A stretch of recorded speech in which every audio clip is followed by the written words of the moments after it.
Good morning. If you'd please take your seats, we'll get started with our service.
Good morning and welcome.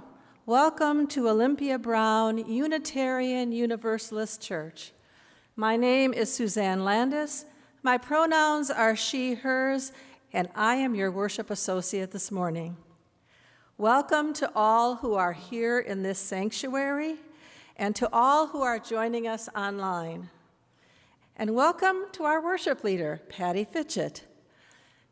Together, we claim and celebrate the promise of our UU faith, that all of who we are is welcome in this co-created sacred space. As we gather, we remember that our mission as a church is to be a community of hope, one that challenges us to transform ourselves, promote love and justice, respect all faiths, and shepherd our planet. Together, we journey toward wholeness by working to build a diverse, multicultural, beloved community. And as a people committed to the work of justice, we covenant to dismantle racism and all forms of systemic oppression. This month's theme is inclusion.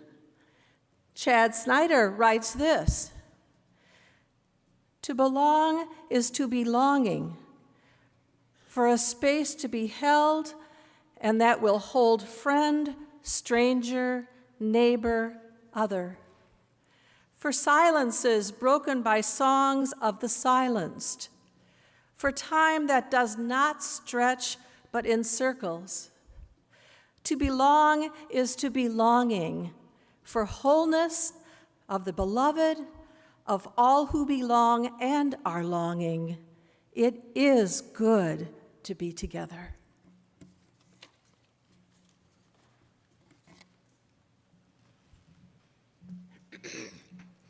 Lincoln, I'd like to invite you forward to light our chalice.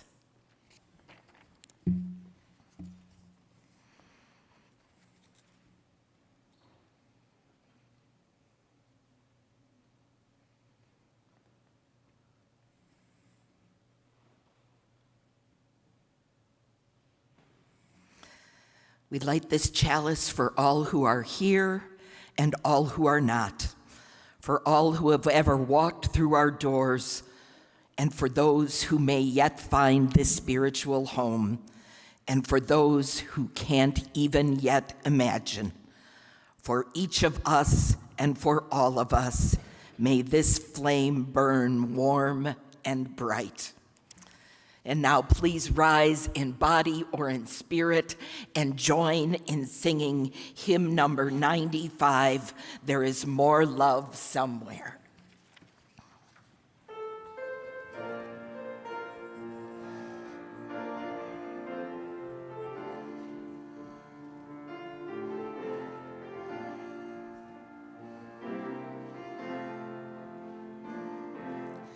There is more love somewhere. There is more love somewhere. I'm gonna keep on till I find it. There is more love somewhere. Hope. There is more hope somewhere. There is more hope somewhere. I'm gonna keep on till I find it. There is more hope somewhere. Peace. There is more peace somewhere. There is more peace somewhere. I'm gonna keep on till I find it. There is more peace somewhere. Joy. There is more joy somewhere. There is more joy somewhere. I'm gonna keep on till I find it. There is more joy somewhere.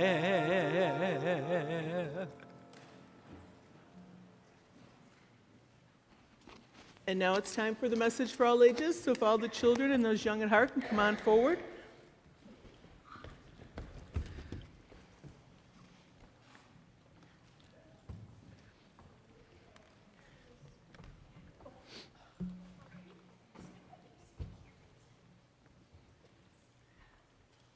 Today, I'm going to read this story called The Buddy Bench by Patty Brozo, illustrated by Mike Diaz. And at the back it says, a story of how schoolyards should be.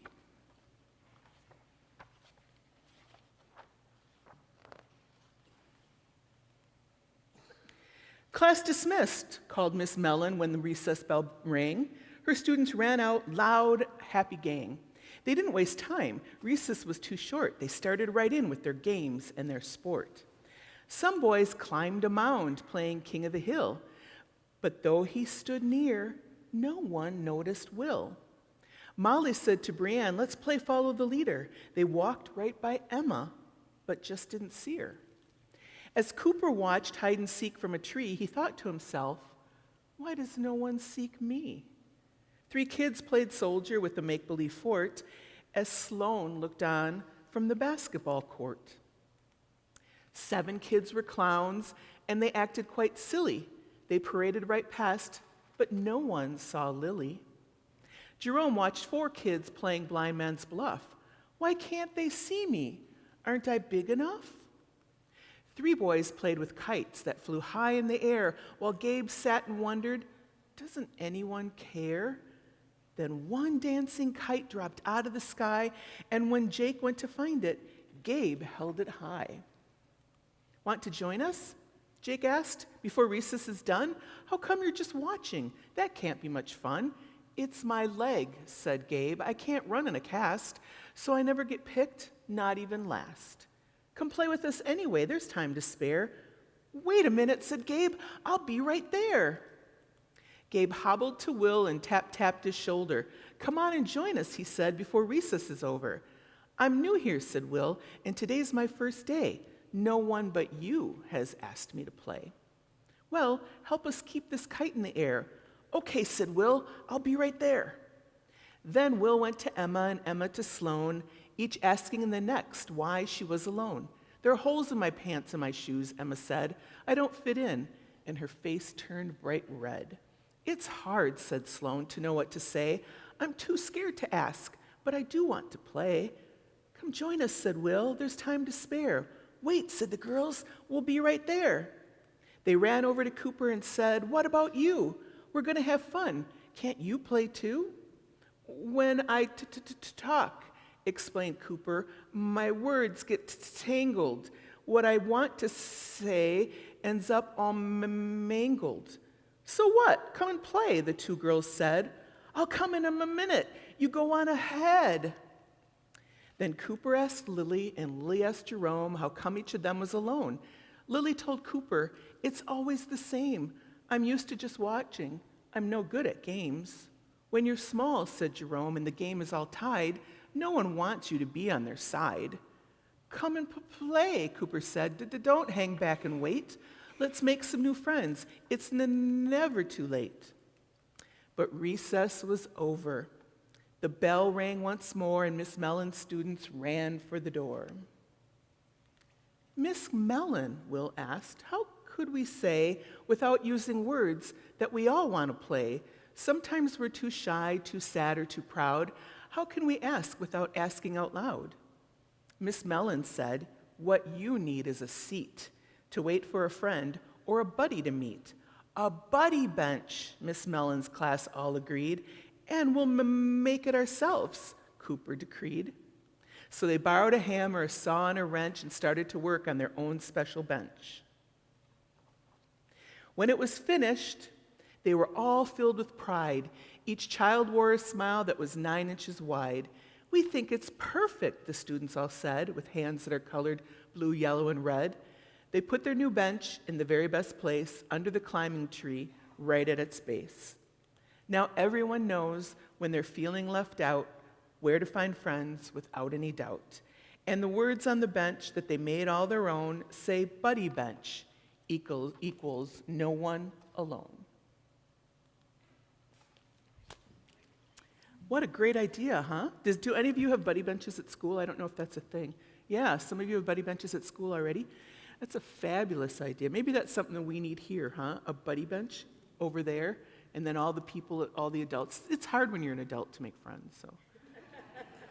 It's really easy when you're a kid, I think, but it's hard when you're an adult. Yeah, You make really good friends? I know, Cody, you're a great person to have as a friend. when you're a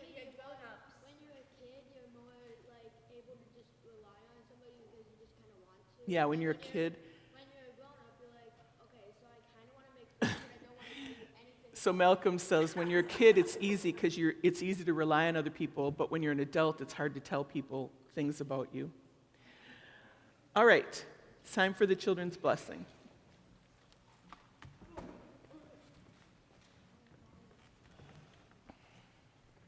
We are blessed. We are blessed by being. We are blessed by being here. We are blessed by being here together.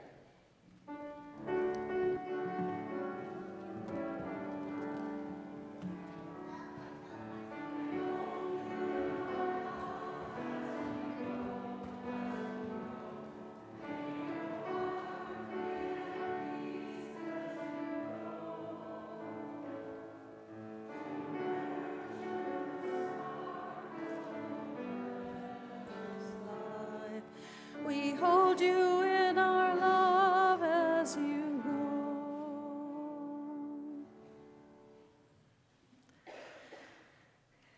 There are many ways that we give to the life of our church, and our monetary offering is just one of those ways. Each month, we partner with a local organization that is doing good work in our community, and we share the money that we gather. Our partner for the month of February is Coming Together Racine. Here to tell us about this organization is Michael Shields and Rosalinda Salinas Hutman. Thank you. Welcome.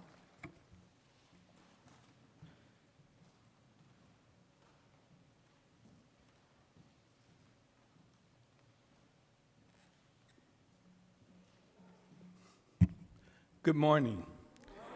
Giving all honors to God, it is a privilege to be in the house of the Lord. 1 month ago today, I had triple bypass surgery on my heart. So it is a miracle, and I thank God for that.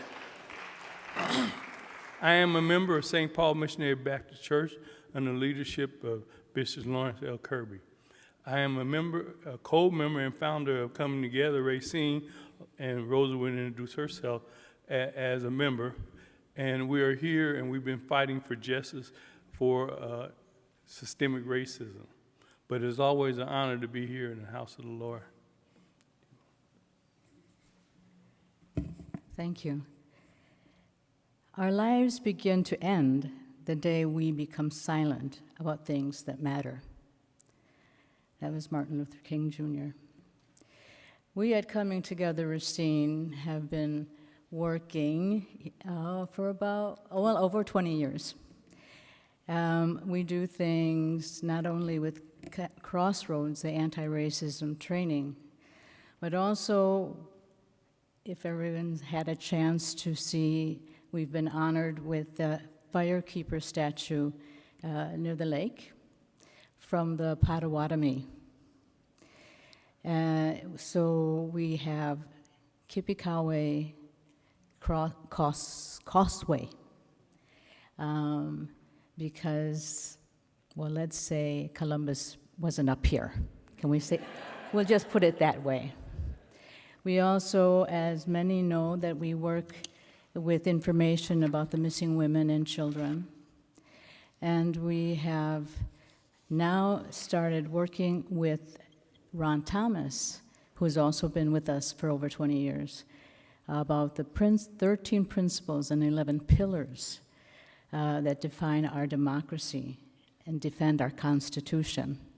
So we are in planning to have a training to discuss that and how we need to, in these days, really try to inform people just what democracy means. We throw this word around without giving it a second thought. But do we really know what it means? And are we living democracy? I think that's... Yeah, and we do host a series of workshops, so for institution, educational places, so we all can be on the same page when we talk about systemic racism, because people have different views of what's going on. But when you do training and you understand and you peel back that onion of what caused racism, you have a better understanding. We can't force people to change, but once you give them the knowledge, it's up to them to make the change and continue to work. So we're always working for the change. We meet the first Thursday every month at the Y at 6 o'clock, and we are planning Library. at 6 o'clock, and we are planning a training section where different individual churches can help participate and take forward. We appreciate your service and with your kindness, and thank you, and may God bless all of you. Thank you.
Part of being in community is sharing our lives with one another.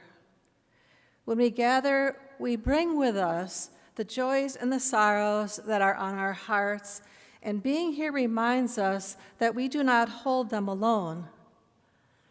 This morning, you will have two opportunities to share your joys or sorrows, either out loud at the mic or by lighting a candle. If you would like to speak your joy and sorrow, you will be invited to come forward first. When spoken joys and sorrows are complete, those who wish to light a candle for what is on your heart will then be invited to come forward. Just a reminder that our service is streamed online, so when you are sharing at the mic, please be sure that the joy or the sorrow is one that you are comfortable sharing with the larger community beyond these walls. If you have a spoken joy or sorrow, please come forward at this time.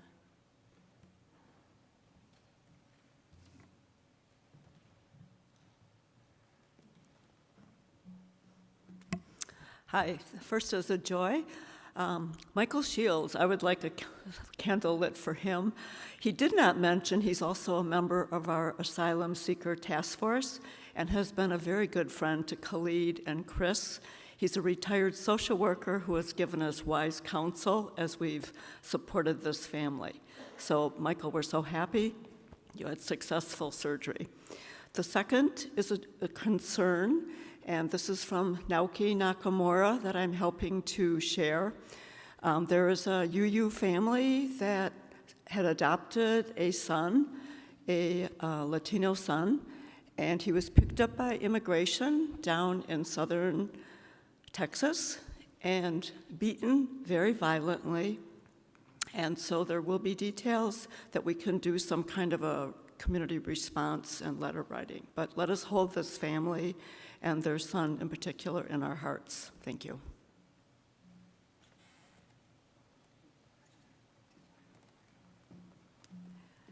Hi, Mary Beth Selke. I have a joy that there's so many UUs who have birthdays in January. John Stutt and Cheryl McCrary and Frank Edgerton will be 89 on February 6th. So happy birthday to them all.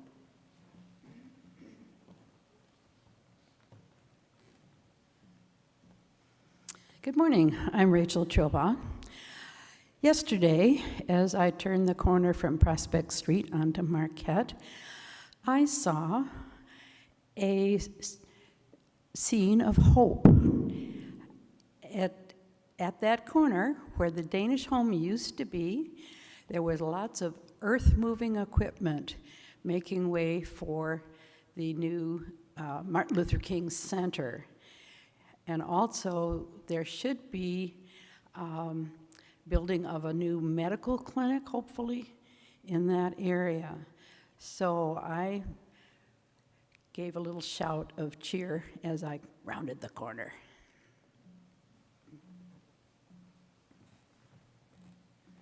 Good morning, I'm Mary Graham, and one of my housemates of over 40 years ago when I was in Alaska, which is where I really started my justice work, got a hold of us, and we're going to have a Zoom reunion. And we found 7 of the 9 of us so far, so we're looking forward to that. And we've been sharing pictures online, and I had long hair then.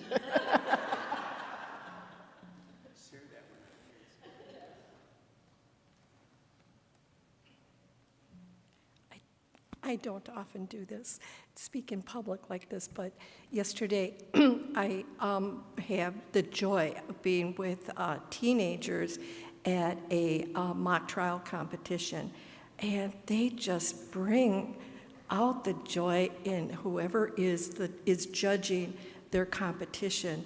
The school I partially or assisted in coaching did come in first place, so I'm really happy about that. And having a lot of time with my great nephew Noah. Thank you.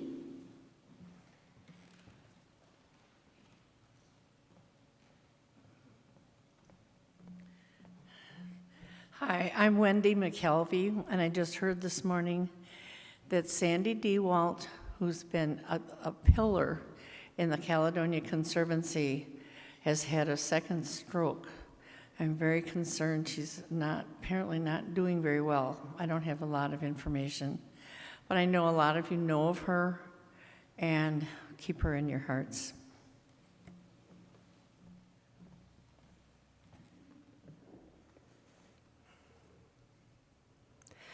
Now I invite you to come forward if you wish to light a candle for a joy or concern that is on your heart.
We light one more candle for the joys and sorrows that are on the hearts of our beloveds online, and for the joys and sorrows that remain unspoken on the hearts of those in this gathered community. Please join with me now in singing "There is a Love Holding Me, There is a Love Holding Us." The words are in your order of service.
Good morning. As Suzanne said, my name is Patty Fitchett. My pronouns are she and her. I'm the director of community worship at your sibling congregation, Bradford Community Church Unitarian Universalist down in Kenosha. Our opening reading today is called Beatitudes for Church Leaders by the Reverend Tess Baumberger. She says, "Blessed are those who arrive early and open the church doors, that much may be opened for them.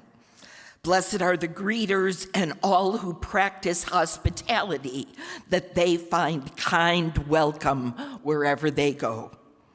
Blessed are those who nurture and guide our children and youth, that they in turn be nurtured and guided. Blessed are those who plan and lead worship, that they deepen spiritually. Blessed are all who bring art and music to our church life, that they live on in harmony and beauty. Blessed are the tech specialists, that they find meaningful connection. Blessed are those who manage finances and pay the bills, that they shall be called stewards of the church. Blessed are the coffee makers and food sharers, that they shall be nourished. Blessed are our elected leaders, that they find and practice wisdom. Blessed are committee members, that their time and devotion be rewarded. Blessed are those who lead small groups, that their kindness be returned. Blessed are those who care for people in need, that their own needs be met. Blessed are those who work toward justice, that fairness may one day flourish. Blessed are those who care for our buildings, that they shall find good shelter. Blessed are those who come to services on Sunday and who contribute to the church in a myriad of other ways, that they shall find fulfillment. Blessed are those who make sure the church is safe, that they may be secure all the days of their lives." And so, as Suzanne said, our theme for the month is inclusion. This first reading is by Jan Richardson. She says, "You hardly knew how hungry you were to be gathered in, to receive the welcome that invited you to enter entirely. You began to breathe again. You learned to sing. But the deal with this blessing is that it will not leave you alone, will not let you linger. This blessing will ask you to leave, not because it has tired of you, but because it desires for you to become the sanctuary that you have found. Jan Richardson begins with hunger, and so do we. Just saying the word inclusion conjures it up. The primal hunger to belong, the longing to be let in. No one likes standing outside the circle. No one likes leaning against the locked door, listening to everyone else laughing inside. From time to time, from the time we're little, inclusion and belonging is the thing we seek. It's the hoped-for Holy Grail, the promised resting place. But Richardson will have none of that. To belong is only the beginning. That's what she wants us to know. 1 minute she's wrapping us in comforting words about settling in and allowing ourselves to finally breathe, and the next she's shaking us awake and telling us to get up and go. That shaking should tell us something. Or to put it another way, hers is not a gentle invitation. It's not some sweet reminder to think of others. It's a warning. Beware of the kind of belonging that only wants to bless you. Deep down, we know this. The hard part is to remember it. To use Richardson's language, if we find ourselves being invited to linger rather than leave, alarm bells should go off. We need to be weary of those who welcome us with a members-only card and a soft couch. They may have let us in, but soon they will enlist us into the work of keeping others out. There will likely even be a part of us that wants to keep others out. After all, closed circles don't just set us apart, they also sit us above. But they also keep us small. Maybe this is why Richardson's blessing is so intent on not leaving us alone. It also knows we only grow when the circle does. Circles that keep others out also keep the air out. No one inside a closed circle truly sings.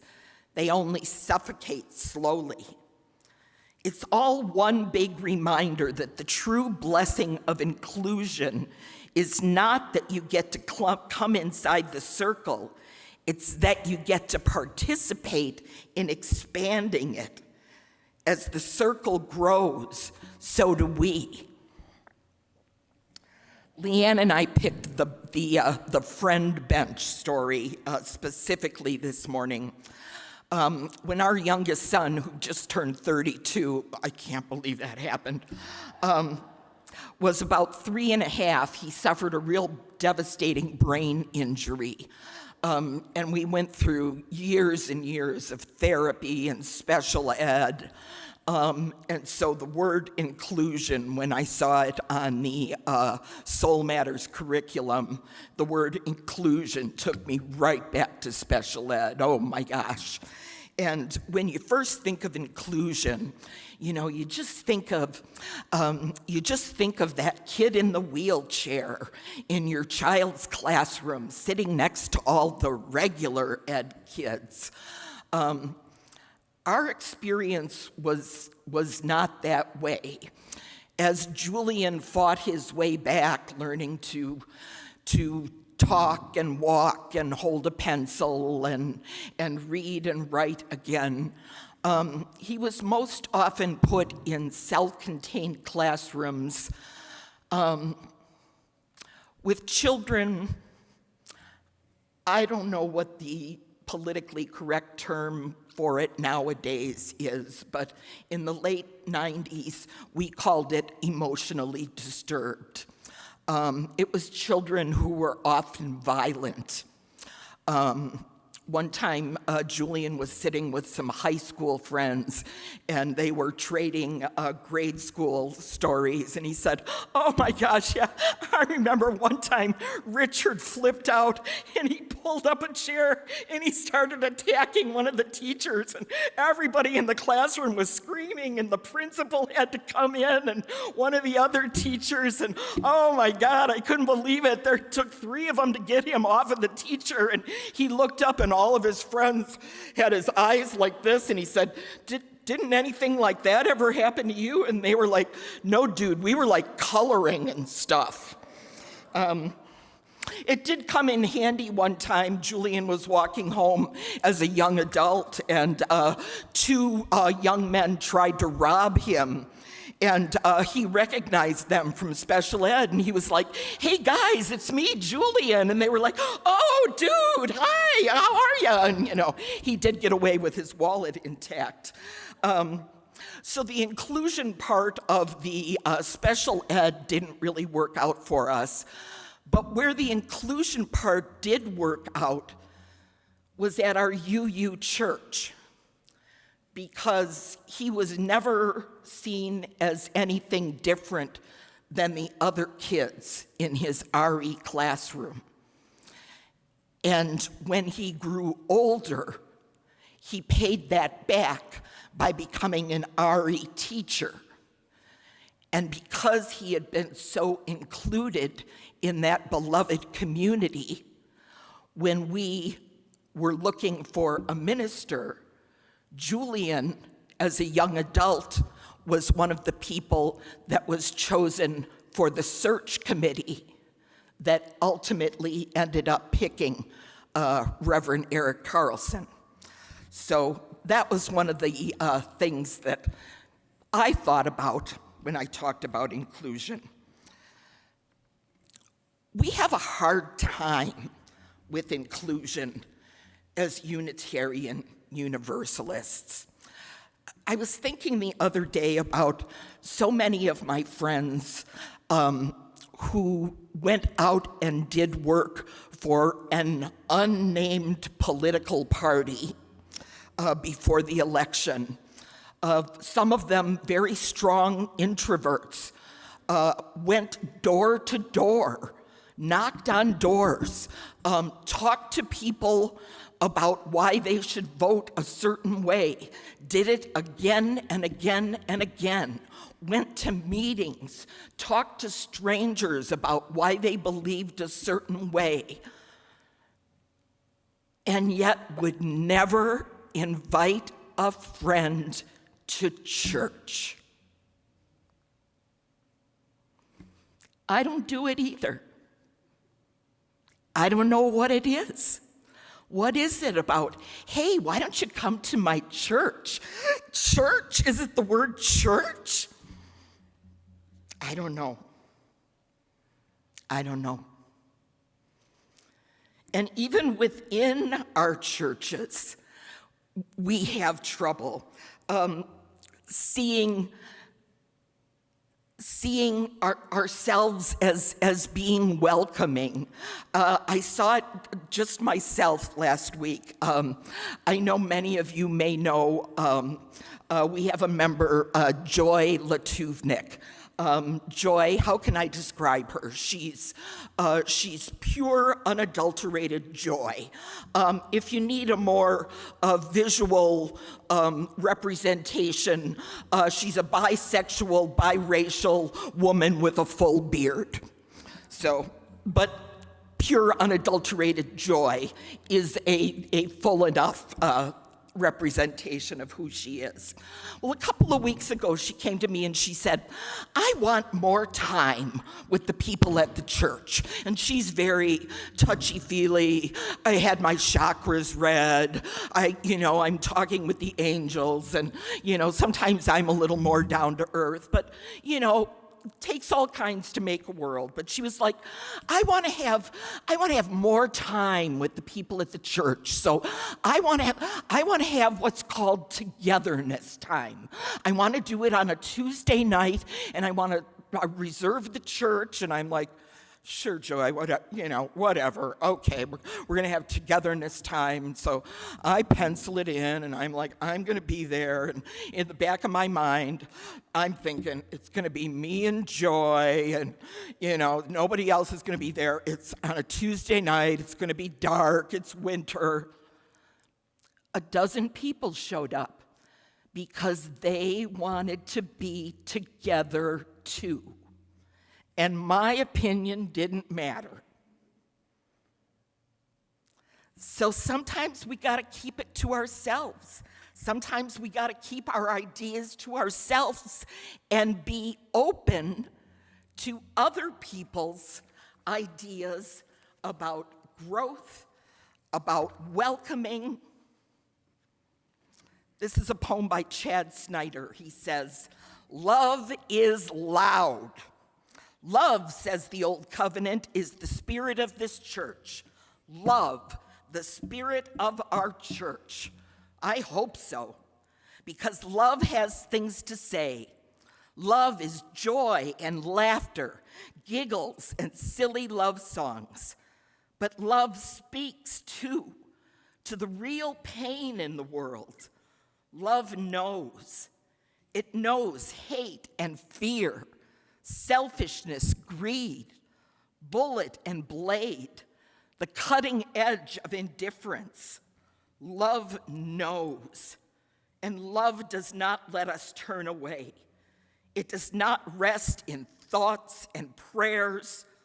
Love knows the names, says the names out loud, and will keep saying them until the day we hope against all that is holy, those names no longer need saying.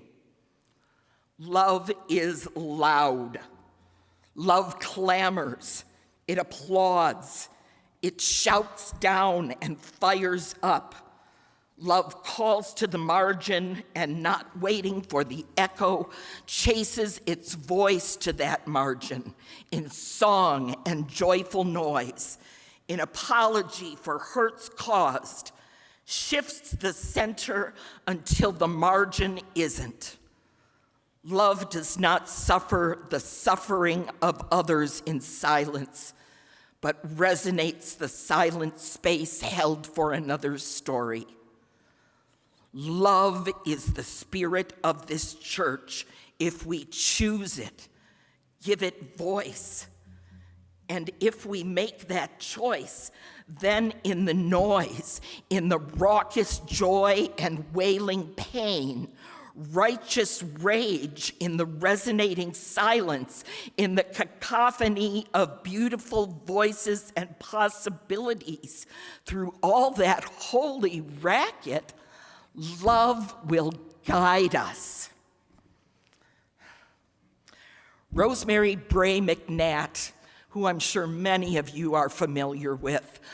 She is one of the first ministers of color in the Unitarian Universalist denomination. She, for many years, was the president of the Star King ministry school out in California. Her quote is this: "Why are we still talking about inclusivity and diversity when we have done so little to make them real? Why are we still looking pained about the lack of diversity in our denomination? Because diversity, inclusivity is terribly hard, terribly uncomfortable, definitely unsettling, and often quite frustrating. What I know about being inclusive, crossing from culture to culture, learning the language of diversity, is that it's the work of a lifetime. It's hard to accept people who are not like you, who don't talk the way you do, or believe the things you believe, or dress or vote as you do. It's even harder to appreciate them for the things about them that are not like you, to find them interesting and fun, to enjoy the learning that's part of the experience, and to acknowledge finally that you may have to agree to disagree. So here's 4 questions. I pulled them out of the Soul Matters curriculum, and these are just things to think about. Question number 1. When were you first saved by someone who widened a circle to let you in? When were you first saved by someone who widened a circle to let you in? If you could talk to them today, what would you say to them? Question number 2.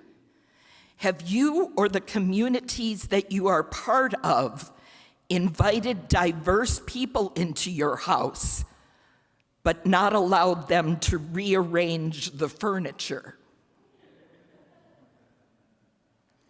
Number 3, is it possible the community that has welcomed you with open arms has also burdened you with the unhealthy or unfair understanding of us versus them?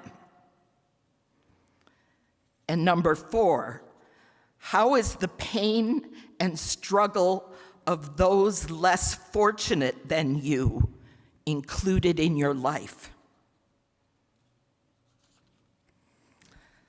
Russell Lehman says, inclusion isn't about being invited to sit at someone else's table.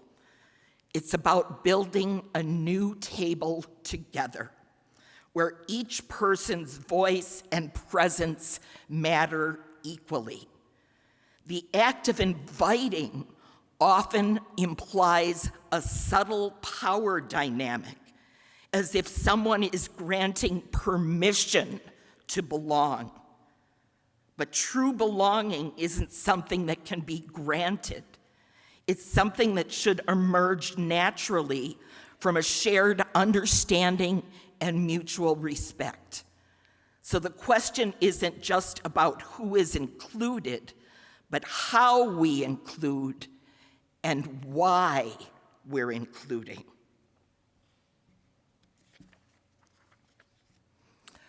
Elizabeth Gilbert says, the most peaceful people I know and the most wise people that I know are the ones who have created enough internal space to be able to allow all the parts of themselves to coexist despite the contradictions.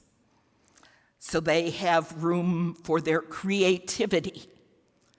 They also have room for their fear. They have room for their dignity. They also have room for their shame. They have room for the parts of themselves that are glorious and divine and wonderful. And they have room for the parts of themselves that are petty and jealous and ridiculous, right? Like they create this big, huge auditorium of a landscape inside themselves. They don't kick any parts out, because guess what? You can't. And so we know that hurt moves through the world, perpetrated by action, inaction, and indifference. Our values call us to live in the reality of the heartbreak of our world, remembering that no one is outside the circle of love. We who are Unitarian Universalists not only affirm the inherent worth and dignity of every person, we also affirm the inherent wholeness of every being, despite apparent brokenness, because no one is outside the circle of love. We know that things break or break down. Promises, friendships, sobriety, hope, communication. This breaking happens because our human hearts and our very institutions are frail and imperfect. We make mistakes. Life is messy. But no one is outside the circle of love. With compassion as our guide, we seek the well-being of all people.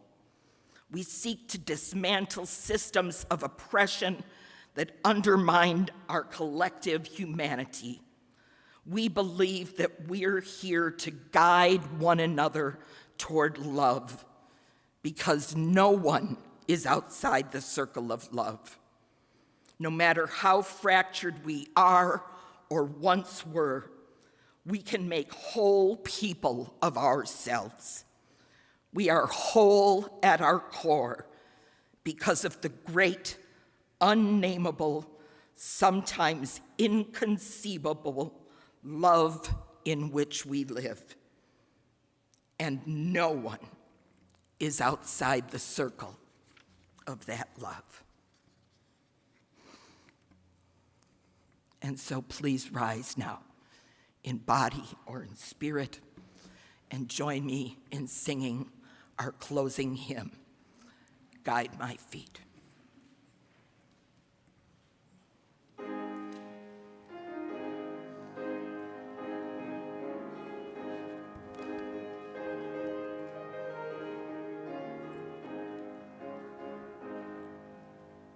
Guide my feet while I run this race.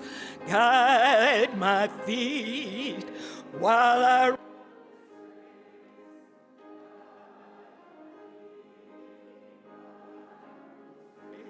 For I don't want to run this race in vain.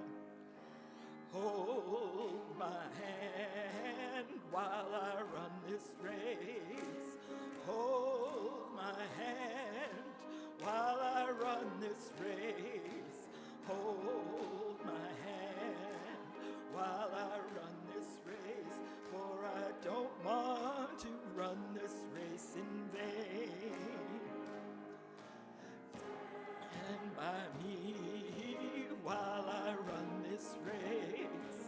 Stand by me while I run this race.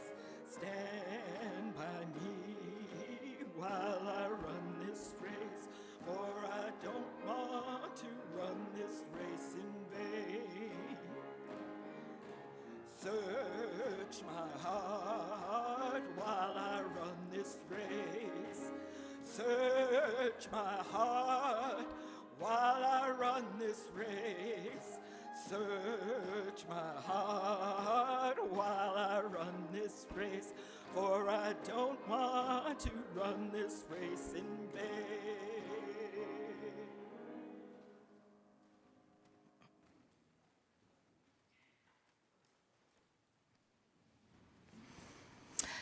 Never has it been more true than now. We extinguish this flame, but the sparks within us remain alight. From each of us in our supposed solitude, the signals buzz and hum, sparkling through space, one to another, connecting us invisibly but palpably. We are one, and from every window, our light shines.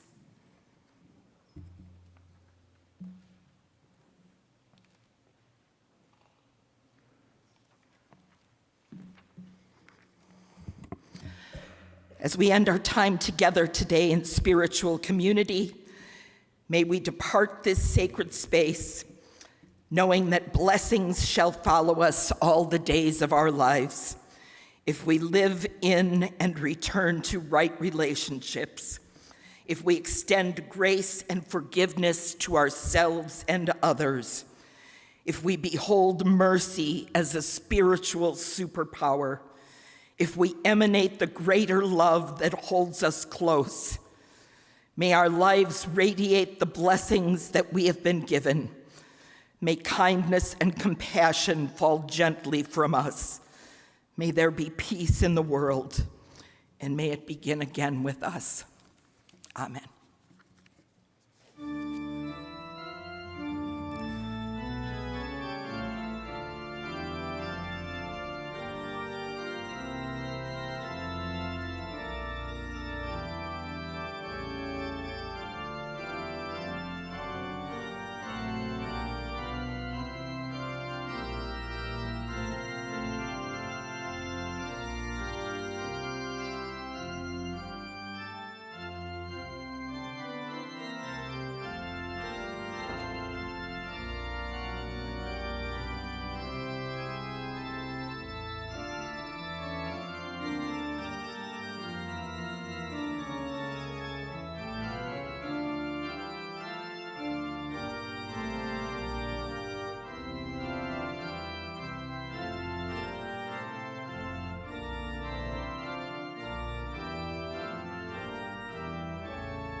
I have some announcements to share.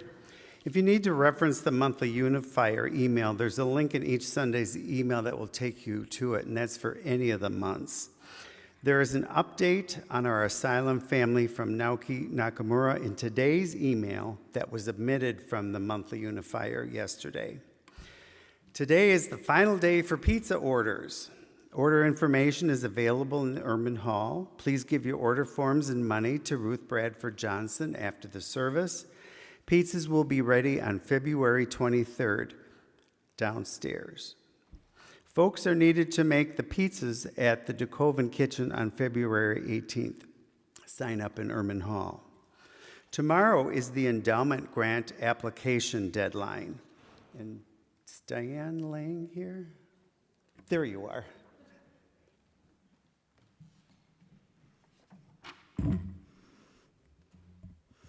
Yes, thank you for mentioning Naoki.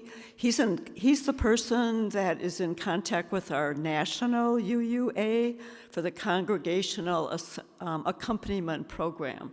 So the name of the young man is Dulce Rivera. He was picked up 5 weeks ago by ICE. He was apparently the end of January just quietly and nonviolently expressing his rights, and one of the ICE guards took him down. He was kicked so violently that he had to be taken to the hospital and then was put in solitary confinement when he came back. So his name is Dulce Rivera, and we have information for writing letters. We have many good letter writers in this church. So there will be details. Please join us in writing a letter to various members of Congress and Texas people who are involved with this. The second, and on a more joyful note, is next Friday is our Hot Chili Warm Hearts dinner here. And we have many people who have signed up, but I forgot the clipboard today. So here's a makeshift for those of you that have not signed up yet. It's a nice fellowship dinner. We're going to have chili and a variety of soups, breads, desserts. All you have to do is sign up. If you want to bring something, you can, but we'll have plenty. So sign up today so we know how much soup to make. Thank you. Thank you, Diane. The next deadline for paper raise write orders is February 16th. See me if you need a paper form, or you can print one from the church website. February 20th is the deadline to submit news for the March issue of the monthly Unifier. It's a little earlier than usual, as February is a short month. February 28th is the deadline to submit offertory outreach applications. For more information and details about some of these announcements, along with others and community announcements, see your monthly and Sunday emails. Thank you to our volunteers today, our ushers, Kathy Carson and Jerry Patak, our Zoom host, Patty Riemann, our coffee hour hosts, Joe Cushing, Stefan Munt, and Jane Steffens, and our camera and sound tech, Bill Garvey. That's all for announcements today. Please stay for coffee hour. For those on YouTube, log into Zoom for your coffee hour. The link is in today's email.